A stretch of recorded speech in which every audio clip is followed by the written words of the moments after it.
Hey, Bo, you guys, what a joke. What a ngwane of a reunion.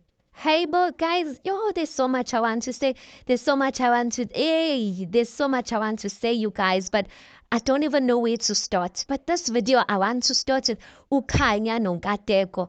Hey, guys, Nkateko released a statement after the reunion was aired, and I want to dissect I want to dissect. I want to shashamula. Hey, well, guys, I want to unfold that statement because, like, why should you post such a long statement only for you to say, like, we're no longer together? But let me just start with the reunion, guys. Guys, Unkateko and Ukanya have a baby together. Baby's called Q. I don't know if it's the name or it's just like a nickname, but the baby's called Q. They have a baby together. According to the reunion, they were back together and they did say that they are in therapy to work through their issues. Kanya basically says that she's not that obsessed over marriage anymore because like the child, her son has brought her like so much joy.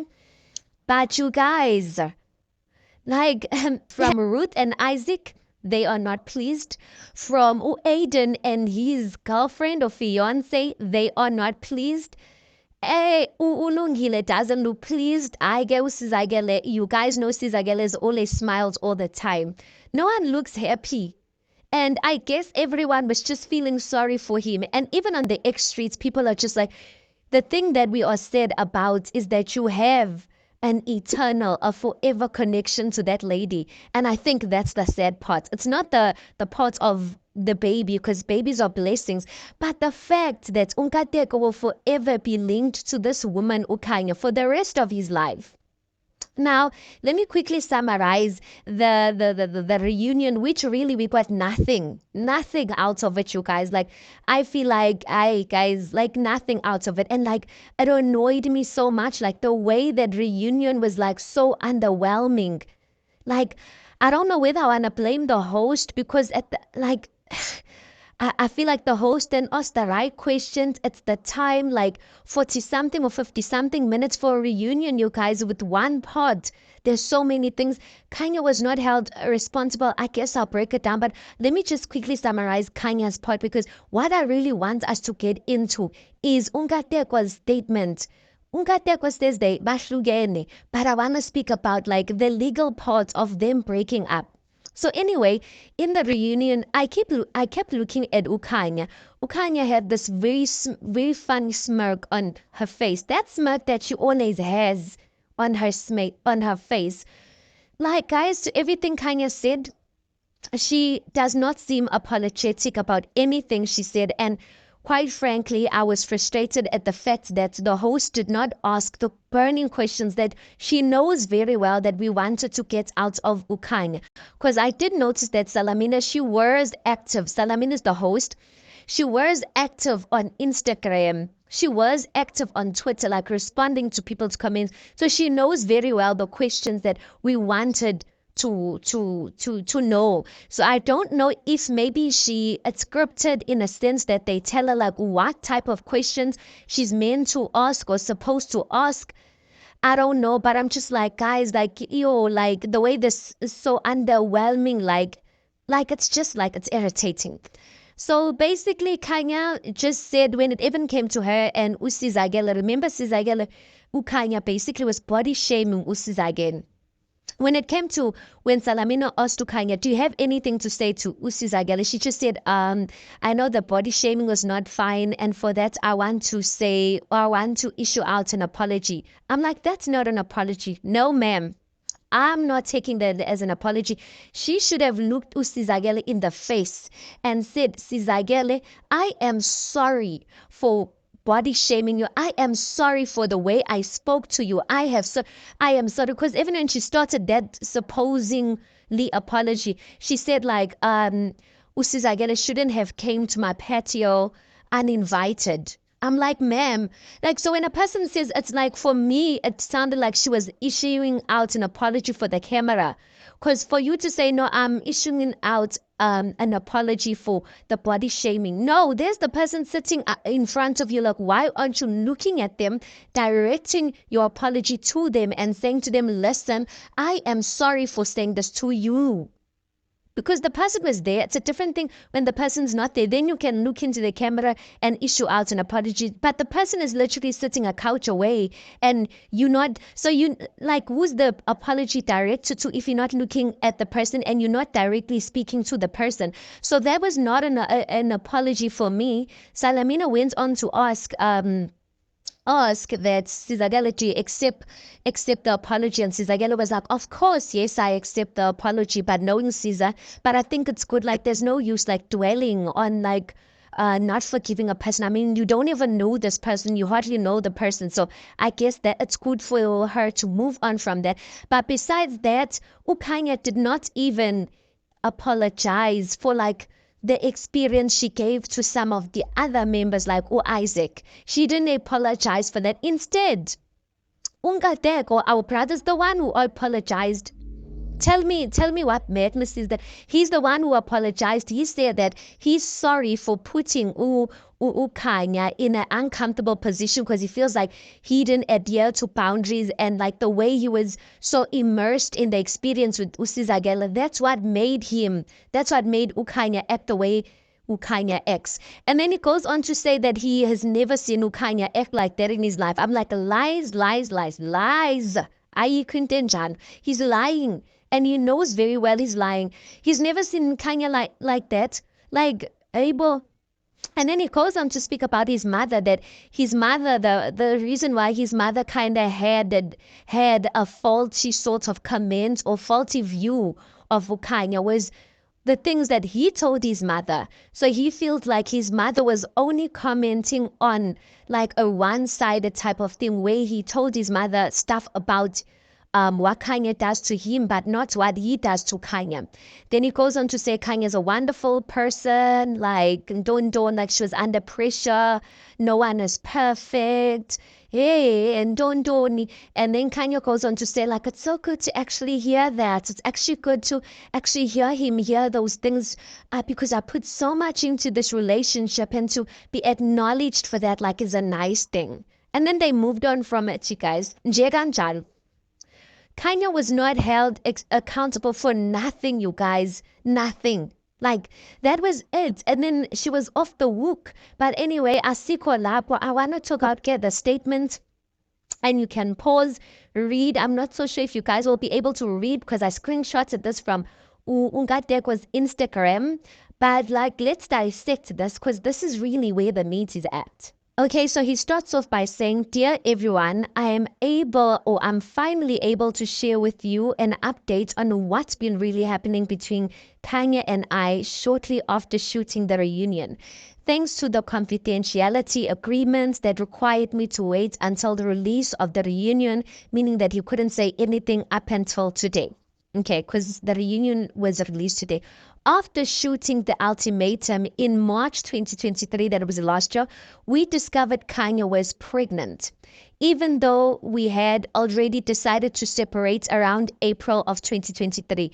So when they were done shooting March 2023, he said that they broke up after the shooting, and in that March, they broke up after the Ultimatum shooting, and then in April they found out she was pregnant, or around that time they found out she was pregnant, but they had already agreed that they were not going to be together even though she was pregnant. Okay, fine. He goes on to say, I proposed a promise ring at the time to prioritize therapy for both of us, given the emotional and mental challenges we faced before, during, and after the show. Shortly after shooting the reunion, Kanye and I agreed that even though we are not together anymore, what matters is finalizing matters regarding Q. So they were not together, but they decided to go to therapy for the sake of the child. It further reads, throughout most of the pregnancy, we focused on prioritizing therapy to address unresolved issues and ensure